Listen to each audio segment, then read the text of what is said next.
Directing a movie, if you try to do it properly, is not always fun. It's life. That's life. It's movies. Yeah.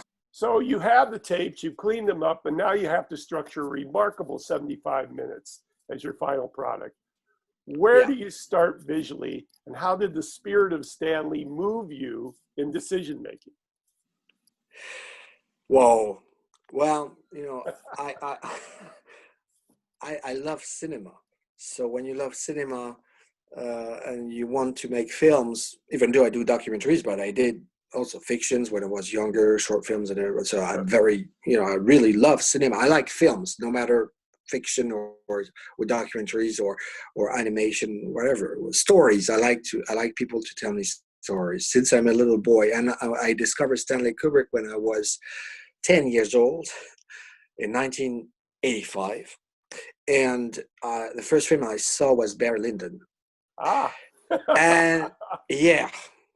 Well, I was about to say it's not the easiest one to watch when you're young, but I think which one is the easiest when you're young? I think that Kubrick doesn't, he doesn't do films for kids.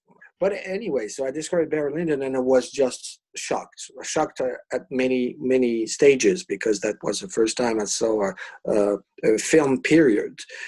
Costumes, the lighting, it was so beautiful, and the music. I was so moved by the music. And by the way, I think that I really had an interest for classical music since Barry Lyndon.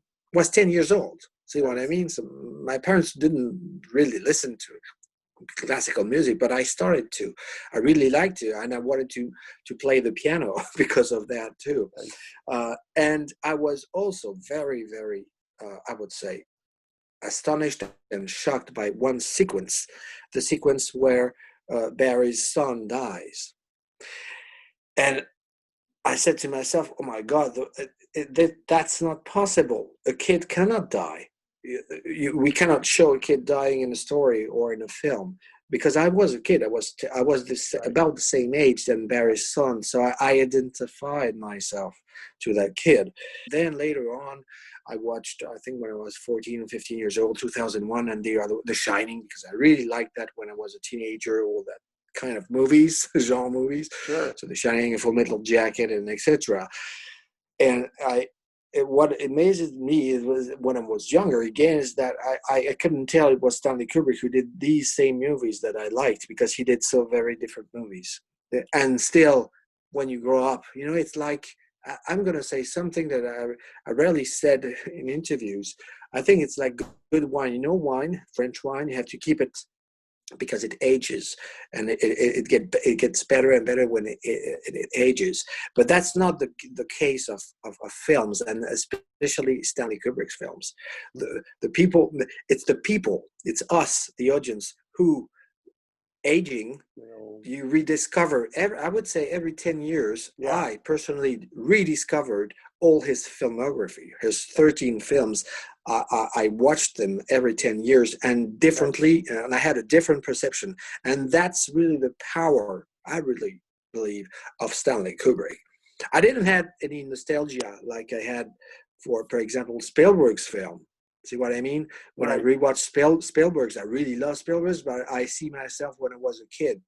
I have the nostalgia of that, that period. But Kubrick, it doesn't feel the same. I mean, it's the only the only direct filmmaker who makes me feel that way when I watch his films again and again and again, years and years later on. I think a lot of people have that too. Well, I think you have to be mature. If you grow up in life, if you have your life, you're a different person in 10, 20, 30, 40, 50 years.